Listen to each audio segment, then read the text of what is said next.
Welcome to the DEC4 podcast. You can access episodes, companion articles, research notes and links, as well as information about our contributors and supporters at dec4podcast.com. Hope you enjoy the program.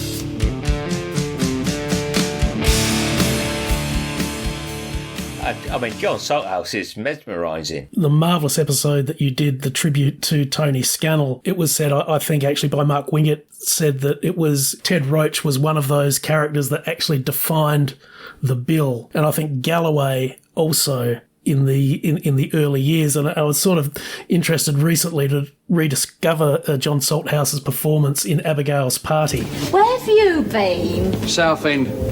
Did you enjoy yourself there? Wonderful. Where have you been? Lawrence has been back ages. Everything's all right, nothing to worry about. Good. Not too rowdy? No. Thank you. It's all right. Doing? Get off. Just bumped into somebody accidentally. It's a minor incident, nothing to worry about. Do you want to sit down, Tom? So, Lawrence didn't come back with his shirt all wet, did he? I don't think you two have been to the same party, have you? of course we've been to the same party. What are you talking about? Where he just did this, like, just resentful anger that's just bubbling sort of below the surface. It was just a really intense performance. And he hasn't come on the podcast, but he was obviously very, very generous in terms of material for the book, witness statements. I must have tried. I tried a few times. I wrote to the agent for the podcast. Never had a reply. I would call. I rang. I'd always get an assistant, and I'd say, look, very politely, it's blah blah blah. I never had any joy. And then I tried again for the book. And my wife and I were actually on holiday in Cornwall, and I got an email to say, John Salthouse will do an interview for your book, not for the podcast, and he will call you tomorrow. So I'm on holiday, and my wife is sitting on the little balcony overlooking, and I said, I've got Salthouse. Wow, when are you going to do it? Tomorrow. He's going to call me. She was like, I said, do you mind? Because I'm basically just like putting a pause on our holiday. Yes. So you can imagine what, like, the lack of sleep I got that night just from excitement. The biggest interview I could draw on was Robert Hardy, for all memories, who was the last of the regulars I approached. And when I interviewed Robert Hardy, I started at the beginning of his career. And he said, oh, no, I could possibly go into all that. I sort of, okay. And then we chatted about All Creatures and a few bits of his other work. And then once I'd earned my stripes and he appreciated I'd done my homework, Robert Hardy then said, you asked me a very interesting question earlier that I've now had time to contemplate. And then he unlocked these amazing stories that I knew that I'd read elsewhere about him going to university, being taught by Tolkien and C.S. Lewis, and these amazing stuff.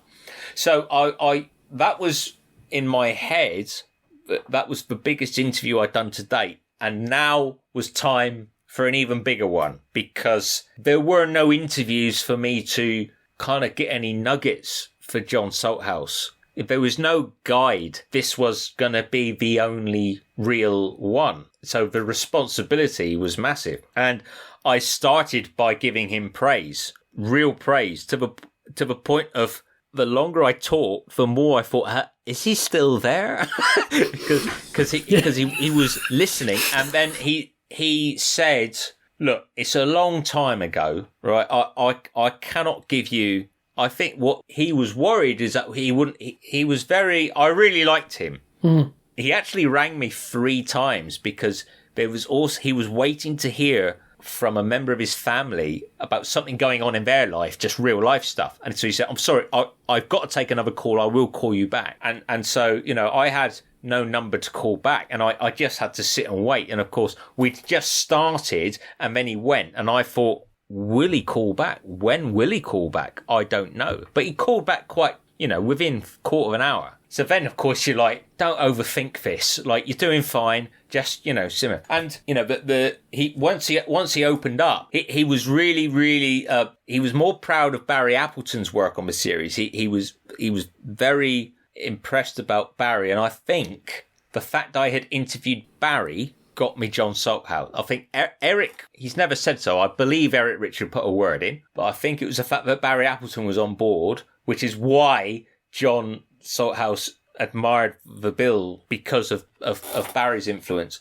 You know, but by the end of it, he was calling me mate, and he has a rather cute giggle, which I didn't expect. I was making him giggle about some stuff. He told me some stories that I could not put in a book, and he told me, you can't print this, but, and he then told me some hilarious stories about stuff that happened while making the bill, which I feel very privileged. I've heard them, and true to my word, I won't repeat them. But then I'm lucky, and I'm grateful. And it's only in a sort of scenario like this you realise and you think, oh yeah, you know some cool stuff. But above all, I want to do them proud. I think the evidence is there that you've certainly done that. And one of the things for me that really stands out in the interviews, one, you have such a great rapport with everybody, and that is evident from virtually the first greeting and the first question in each interview. They obviously feel very comfortable to talk to you. The other thing, the amount of research and preparation is quite astounding, and there are many occasions in these interviews where you are reminding them of things that they have done or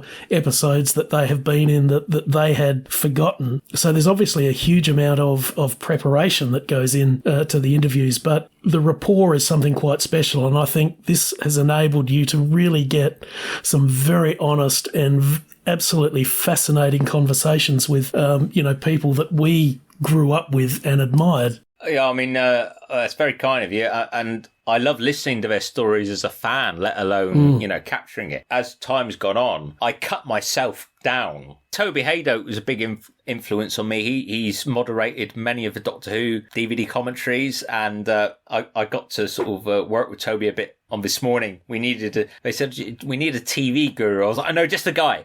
So I got him a little bit of work and got to know him, and he's a very, very nice man. And I've always loved his approach, where it's not about him. And in the same way, the podcast is not about me. It's nice when you can relate a personal story. You don't know how much it's going to mean to them. Like Andrea Mason was very moved that my first proper intro to the Bill was with her and Alan Westaway's characters. So I felt a connection to them because they started, Philip Whitchurch, when I said, his last episode was the very first one I ever saw and made a big impression, I think he thought, oh, that's nice. He wasn't ever going to think about that again. So it just depends, but he's had such a varied career. Oh, yes. And yes, he some has. people you interview, and it's brilliant. And, some people you interview and you have a great time and you'll never speak to them again. And that's fine. Other people, I'm really grateful and proud to call my friends, and we're in touch a lot. We try to all help each other. Yeah, and that must be quite a thrill to have people that you were fans of growing up and watched, and, a favourite TV show does become a significant part of your life for a while. And so it must be very gratifying to see that many of those people that you admired are now your friends and also admire your work, which is clear that they do. The support has been massive. Podcast terms and conditions can be found at our website, DEC4podcast.com. You can contact us there or on our social media. Find us on the major podcasting platforms, and we're also on Substack, Facebook, Tumblr and Instagram. This has been George Fairbrother. Thanks for listening.